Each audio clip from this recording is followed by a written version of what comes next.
Welcome to this video. In this video, I just want to give a quick example, practice exercise of basic Python loop and dictionary. This type of question can come up on interview, especially on entry level type of position. It could come up. I've asked questions literally like this when I interview people, but this one came from one of my students in my Python and Selenium course. The student asked a question and I figured it would be a good example for everybody, so I'm creating a video about it. Okay, we're going to learn a few things about dictionaries and loops. Not much about loops, but typically dictionaries. Okay, so the student gave me a problem like this. Given a list of dictionaries, print the value of name for each dictionary if it exists. And then there are 4 dictionaries. Well, the example he gave actually had only 2, but then there is a list where that says people, and everybody 4 of the dictionaries are in there.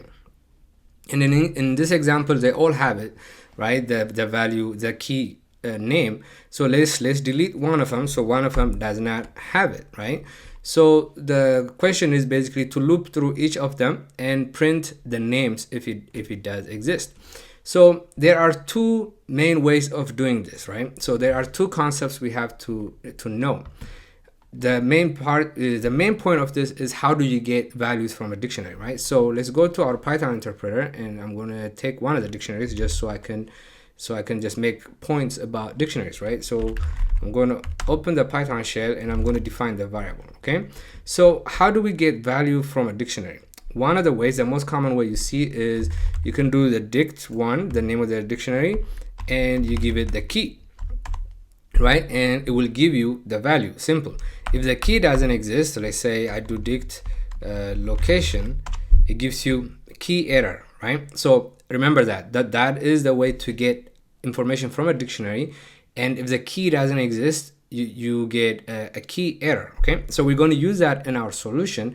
What we're going to do is we're going to use exception handling, and we're going to catch this exception and don't do anything. That's one way. The other way is using the get method, right? So this is not supported in Python 2, but in Python 3 there is a get method. That get, like this, will get you information from the dictionary. So in this case, I'm going to do dict1 that get, I do name, right?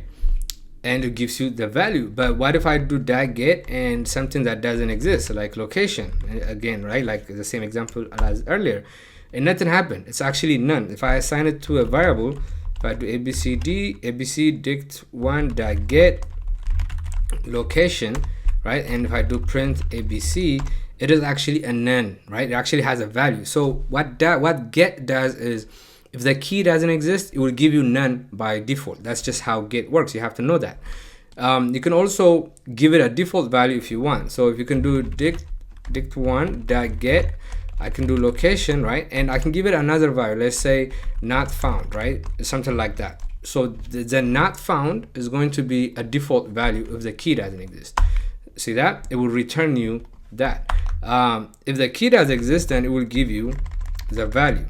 Then if I do name, then it's going to give you name. Okay, now knowing this we're going to use this to solve this problem here. Okay, so we're going to use the second one first because that one is more Pythonic. I like that one more. So I'm going to do let's see, this was going to be option 1, right? So for I in people, let's just do print I, just to see what I is. So each dictionary should be printed. So I'm going to go here, I'm going to exit from the shell, I'm just going to do Python exercise dictionary, I'm just going to run it. Wait, how come I didn't I didn't save this. So now let me run this. Yeah, there you go. So I have a typo, print, I do that all the time. Now let's run this. What is going on? Oh, I don't have autosave. I don't use Sublime very much. Okay, so it printed everything, right? So the solution in this case is going to be print it if it's there and don't print it if it's not there. So what we can do here is we can just say name is I.get name, right? Then we can say if name print name, right? That makes sense. So if I clear this and if I run the script, now we have 3. So all the names are full. Let's do bar and let's do Admas at the end of it, right? So this is going to print it. To make it a little bit cleaner and shorter, we can even do this. So let me do this. We can just put this into here, and we don't even need that, right? So let me save it.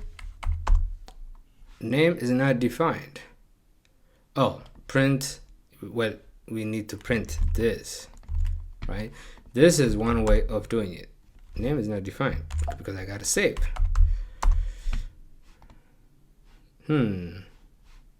Is it not saving? There you go. So it's just Sublime is not auto saving. Okay, so let's clear this. So that is one as a solution. That is a clean way of writing it, because the problem didn't say what to do for else. If you want to do something else, if the value doesn't exist, then you would have an else here. All right, the other one is option 2 would be, now we're going to use that exception handling, right? So for I in people, same thing, right? So now we're going to get the value. We're going to do name is going to be I name like this, right? And the same thing we can do if name, print the name. We can do that. But if name doesn't exist, for example, in this one, right? Like if I was to run this, let me comment this out. Let me save this. If I was to run it, we're going to get a key error, name, right? So what we need to do is we need to catch that error. So let's catch that. Let's add a try and catch. Try to do this, and we can do accept, and we can do pass. Don't do anything when on the accept. And here we might as well print I name, right? Or actually in this case we can just print name. Right, we can do this. We can put all of this in here, make it a lot neater. All right, so let's run it.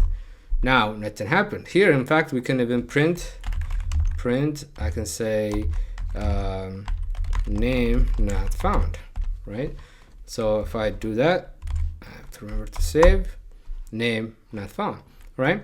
So this is the solution basically. So I want you to learn two things out of this. One is how the get function works, right? You get the key, will give you the value, and another one is how you can leverage try and catch, exception handling, right? To take it a step further and make it a little bit cleaner, catch specifically key error.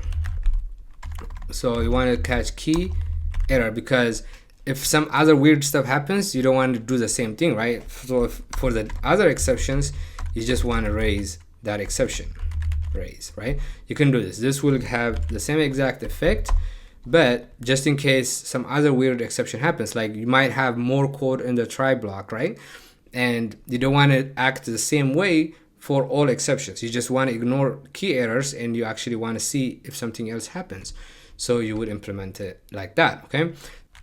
That's it for this video. It's a short, nice practice exercise. And you guys can practice by coming up more data like this and just write the code. But you're not going to learn by just watching me. You have to try it. So go ahead and start practicing.